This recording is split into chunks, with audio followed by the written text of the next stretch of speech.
Hello everyone. तो आज चलिए हमें देखना है एक्सरसाइज 1.2। ठीक है, एनसीईआरटी क्लास 10th का है। क्वेश्चन पहला क्या है, prove that root 5 is irrational. अगर आपको देखना चाहें तो आप क्वेश्चन देख भी सकते हैं। तो क्वेश्चन आपका क्या है, prove that root 5 is irrational. तो इस क्वेश्चन को करने से पहले हम लोग कुछ चीजें समझ लेते हैं, फिर उसके बाद हम लोग इस एक्सरसाइज में आगे बढ़ेंगे। क्वेश्चन क्या, देखिए एक चीज समझिएगा। अगर मान लीजिए कोई नंबर लिखा है यहाँ पे ए स्क्वायर, ठीक है, और इक्वल में हम लोग क्या लिख देते हैं, जैसे सपोज कीजिए 3b स्क्वायर लिख देते हैं। तो इसका मतलब क्या होता है कि 3 क्या करेगा, ए स्क्वायर को डिवाइड कर देगा, यानी ये 3 डिवाइड्स ए स्क्वायर। अगर कोई नंबर किसी नंबर के स्क्वायर को डिवाइड करता है तो एक चीज ध्यान रखिए कि वो नंबर नॉर्मल नंबर को भी डिवाइड कर देगा, यानी बिना स्क्वायर के भी उसको नंबर को डिवाइड कर दे। तो इसका मतलब क्या होता है, 3 डिवाइड्स ए। अगर ये डिवाइड कर देगा तो इसका मतलब ये क्या हो गया, इसका एक फैक्टर हो गया। ठीक है, अब एक चीज और जान लेते हैं, को प्राइम नंबर क्या होते हैं। ठीक है, इस क्वेश्चन को करने से पहले आपका, ठीक है, हम लोग पहले ये चीजें जान लेते हैं ताकि आगे क्वेश्चन करने में आपको कोई दिक्कत न हो। तो को प्राइम नंबर क्या होते हैं, जिनका एचसीएफ, ऐसे नंबर जिनका एचसीएफ क्या होता है, 1 होता है। यानी कोई भी ऐसे दो नंबर जिनका एचसीएफ 1 होता है उसको हम लोग क्या बोलते हैं, को प्राइम नंबर। या इस तरह भी हम बोल सकते हैं, ऐसे दो नंबर जिनका कोई भी कॉमन फैक्टर ना हो एक्सेप्ट 1 के अलावा कोई भी और कॉमन फैक्टर ना हो, तो उसको हम लोग क्या बोलते हैं, को प्राइम नंबर। जैसे यहाँ पे अगर देखिए तो 3 क्या कर रहा है, ए स्क्वायर को डिवाइड कर रहा है, तो 3 ए को भी डिवाइड कर, यानी कि ए का एक फैक्टर क्या हो गया, 3 है। ठीक है, लेकिन अगर फैक्टर 1 होगा तभी वो को प्राइम होगा, वरना को प्राइम नहीं होगा। इतनी बात समझ में आ गई। अब चलिए यहाँ पे हम लोग क्वेश्चन देखते हैं। तो क्वेश्चन आपका क्या है आज का, तो क्वेश्चन है कह रहा है prove that root 5 is irrational. तो सबसे पहले हम लोग करते हैं क्या, हम लोग एज्यूम कर लेते हैं कि ये हमारा क्या है, एक इरेशनल, सॉरी ये क्या है हमारा, एक रेशनल नंबर। तो जहां से हम लोग लिख लेते हैं, let root 5 is a rational number.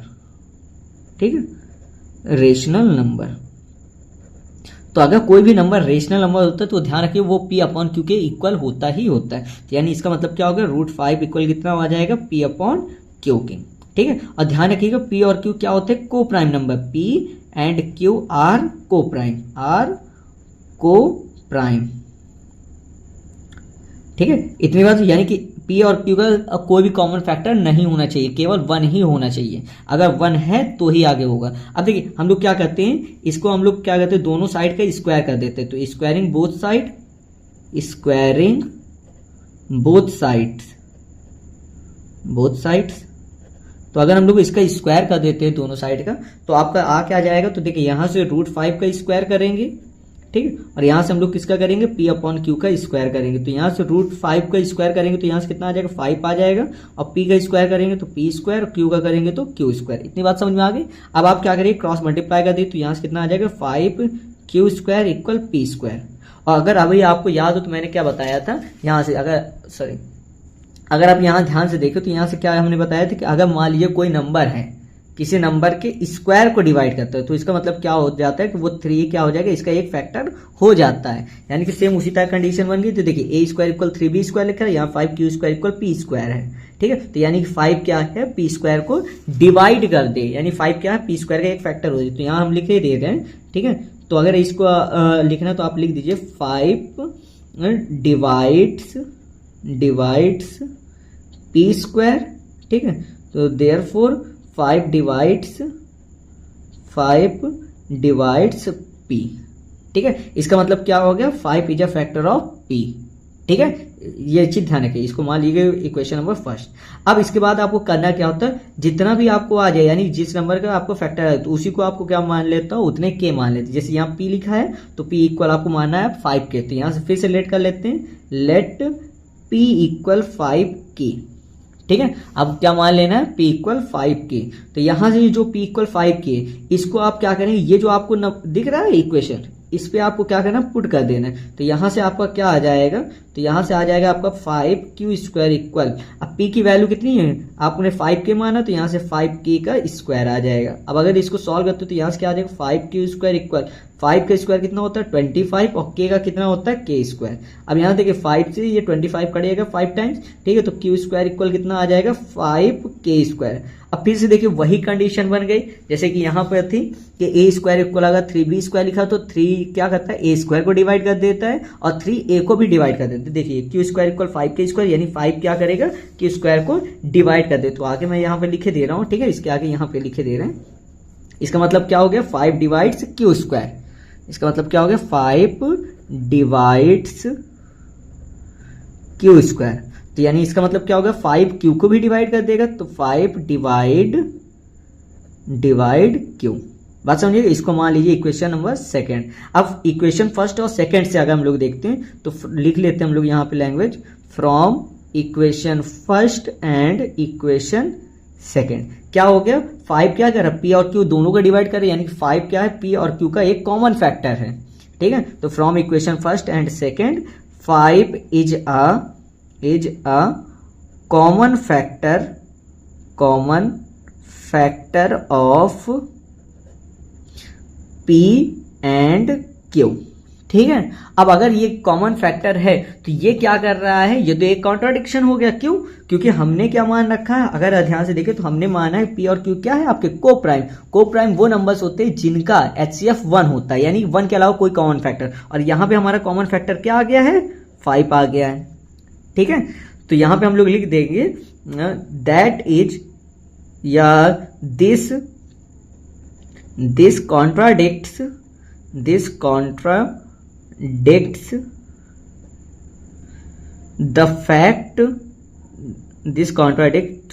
the fact that root 5 is irrational, ठीक है, रूट 5 इज इरेशनल, ठीक है। अब ऐसा हुआ क्यों, यानी कि ये क्या कर रहा है, ये तो आपको हो रहा है कि ये तो कॉन्ट्राडिक्ट कर रहा है ना, यानी कि ये कॉन्ट्राडिक्शन है। अगर आप लिखना चाहते हो तो इस तरह भी लिख सकते हैं this is contradiction, this contradiction that root 5 is irrational. अच्छा ऐसा हुआ क्यों है, क्योंकि अब या आप इसको इस तरह नहीं लिखना चाहते हो तो आप इस तरह भी लिख सकते हो from equation first and second 5 is a common factor of p and q। But अगर आप इस तरह नहीं लिखना चाहते हो तो आप इस तरह भी लिख सकते हैं but p and q are को प्राइम।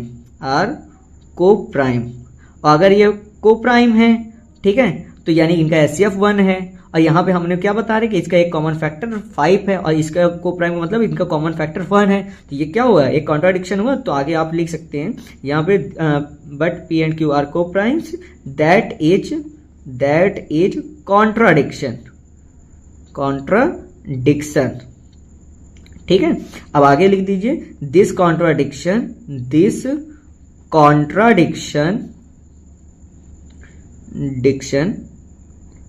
हैज अराइजन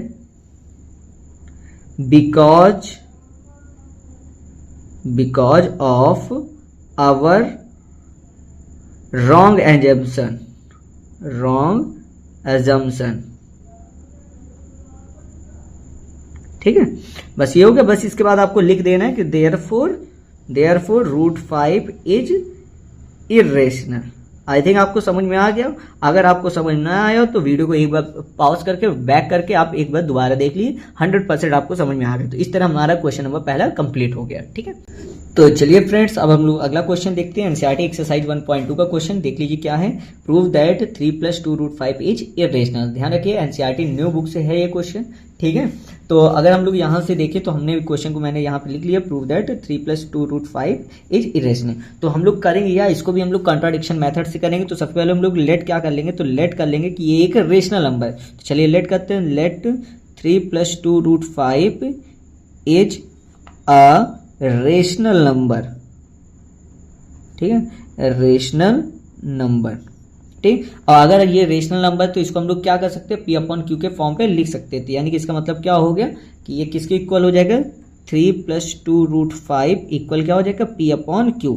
अब इसके बाद ध्यान रखिएगा फ्रेंड्स, हम लोग क्या करेंगे रूट वाली वैल्यू को एक जगह पर रखेंगे, बाकी सभी नंबर को दूसरी तरफ ले जाए। तो देखिए ये प्लस का 3 है, इधर आके क्या हो जाएगा माइनस हो जाएगा। तो यानी कि 2 रूट 5 इक्वल क्या आ जाएगा p/q -3।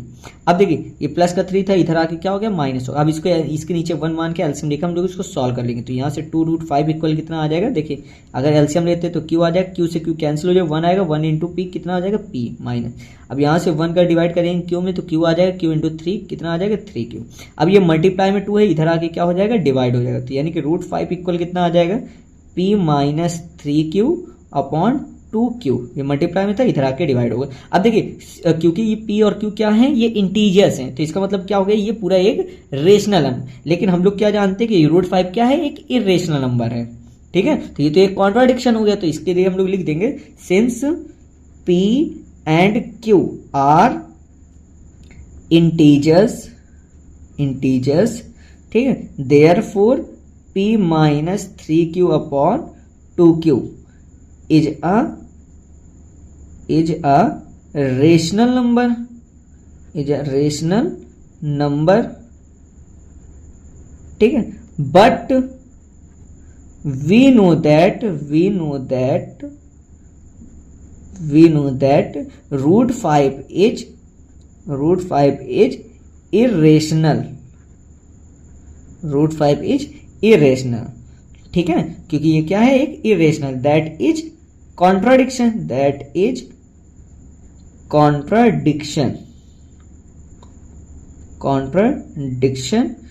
ठीक है। अब आगे आप लिखना चाहें तो आप लिख दीजिए दिस कॉन्ट्राडिक्शन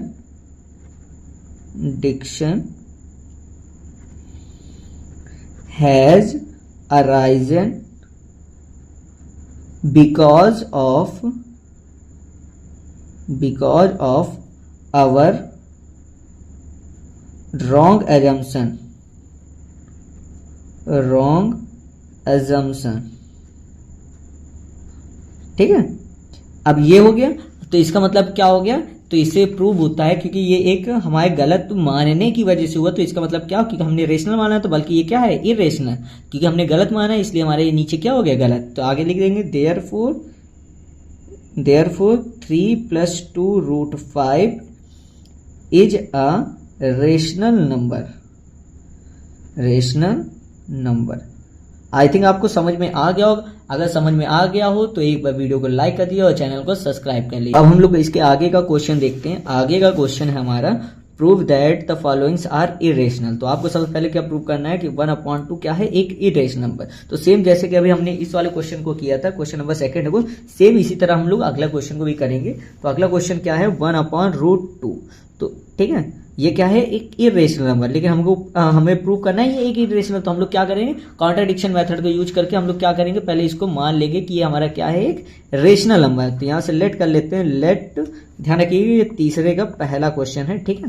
तो लेट कर लेते हैं, let 1/√2 is a rational number, ठीक है। अगर ये रेशनल होगा तो ये किसके इक्वल होगा, P/Q के। तो यहाँ से इसको हम लोग क्या मान लेते हैं, इसको हम लोग लिख लेते हैं 1/√2 इक्वल P/Q। बात समझ में आ गई होगी आई थिंक, ठीक है। तो अगर ये आ गई है तो आप देखिए यहाँ से क्या करना है, हमको दोनों साइड का हम लोग रेसिप्रोकल कर देते। तो दोनों साइड का अगर रेसिप्रोकल करेंगे तो यहाँ से क्या आएगा, √2/1 इक्वल Q/P, ये आ जाएगा। नंबर हमारा ये था, अब हमने रेसिप्रोकल करके ये निकाल लिया है। तो अगर ध्यान से देखें तो यहाँ √2 इक्वल कितना आ गया, Q/P। अब देखिए P और Q क्या थे, इंटीजर्स थे।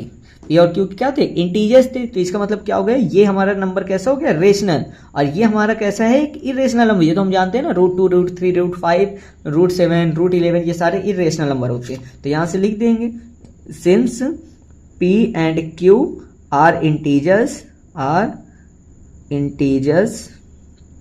therefore Q/P is rational, ठीक है, it's rational। but we know that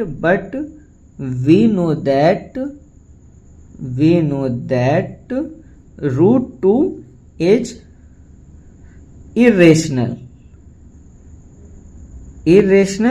that is contradiction,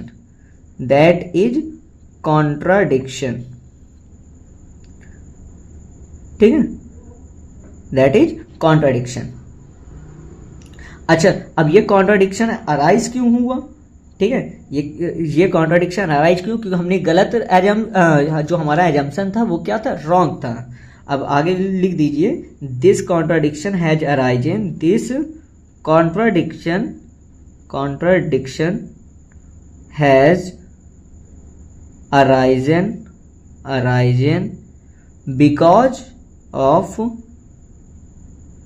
because of our wrong assumption। ठीक है, बस इतना लिखने के बाद आपको वापस लिख देना है कि therefore 1/√2 is irrational। आपको इरेशनल प्रूव करना था और ये आपका क्वेश्चन हो गया। तीसरे का पहला क्वेश्चन हो गया। अब हम लोग तीसरे का दूसरा पार्ट देखते हैं। यहाँ पे क्या है तीसरे का दूसरा पार्ट, 7√5। ठीक है, इसको आपको प्रूव करना है इरेशनल। तो चलिए, बहुत ही आसान तरीका, सेम उसी तरह हम लोग जैसे अभी तक कर रहे थे कि अगर आपको क्या करना है, क्वेश्चन आपका क्या है 7√5, ये क्या है एक इरेशनल आपको प्रूव करना है। तो इसको हम लोग कॉन्ट्राडिक्शन मेथड से क्या लेट कर लेते हैं कि ये हमारा क्या है एक रेशनल नंबर। तो यहाँ से चलिए लेट कर लेते हैं।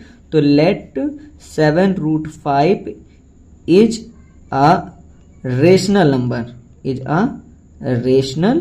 नंबर, और आपको पता है अगर आप ये इरेशनल अगर रेशनल मानेंगे तो आपका ये क्या हो जाएगा, इनकरेक्ट हो जाएगा। ठीक है, तो चलिए इसको ये रेशनल माना। अब आपको मालूम कोई भी रेशनल नंबर क्या होता है, P/Q के इक्वल होता है, यानी कि 7√5 वो किसके इक्वल हो जाएगा, P/Q के। अब आपको बताएं जब भी इस तरह का क्वेश्चन आता है तो हम लोग रूट वाली वैल्यू को छोड़ करके बाकी सबको दूसरी तरफ ले गए। तो ये मल्टीप्लाई में 7 है तो इधर आके क्या हो जाएगा, डिवाइड हो जाएगा। तो यानी कि √5 इक्वल कितना आ जाएगा, P/7Q। बात समझ में आ गई?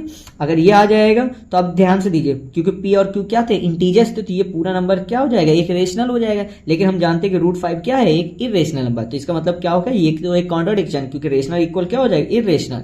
ठीक है, ये तो गलत है। ठीक है, तो यहां से हम लिख देंगे सिंस, सेम उसी तरह लिख देंगे, since P and Q are integers therefore P/7Q, यानी ये पूरा नंबर। ठीक है, therefore P/7Q is a rational number. ठीक है, is a rational number, but we know that √5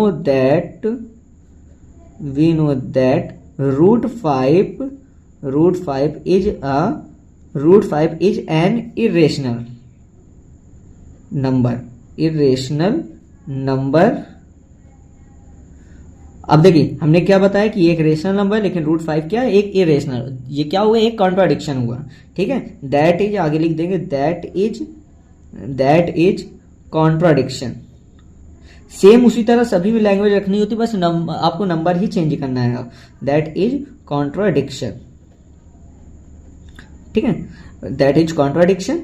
अब ये लिख देंगे, this contradiction has arisen, this contradiction has arisen because of our wrong assumption। ठीक है, ये हमारे रॉन्ग एजम्पशन की वजह से हुआ। तो इसका मतलब क्या होता है कि 7√5 क्या है, इरेशनल नंबर। तो देयरफॉर 7√5 इज इरेशनल। ठीक है, बात समझ आ गई। अब हम लोग देखते हैं तीसरे का तीसरा क्वेश्चन देखते हैं। तो तीसरे का तीसरा क्या है, 6 प्लस √5 √2 6 प्लस √2, ये आपका तीसरा क्वेश्चन हो गया, तीसरे का तीसरा, एक्सरसाइज 1.2।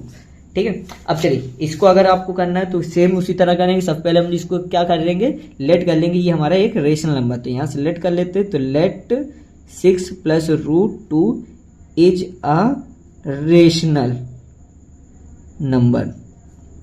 नंबर हमने मान लिया इसको।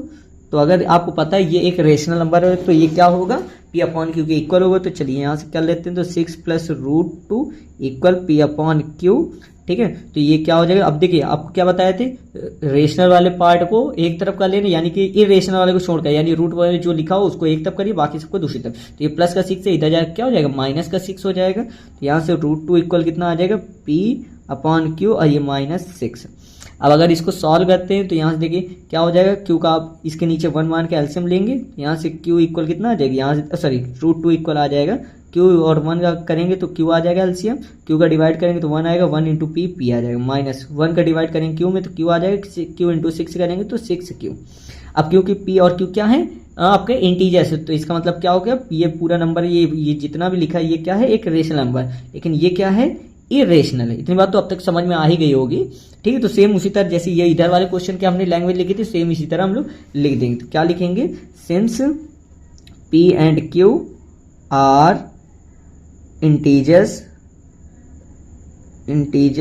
Therefore p - 6q upon q is rational, या इज अ रेशनल नंबर पूरा लिखना चाहे तो उस तरह भी लिख सकते हैं, is rational, but we know that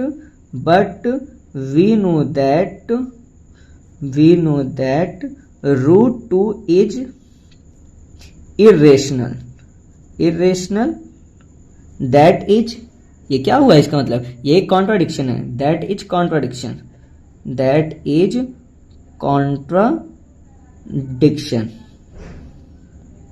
ठीक है।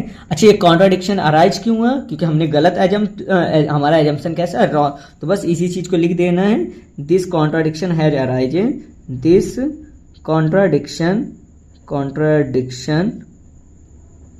Has arisen because of our wrong assumption,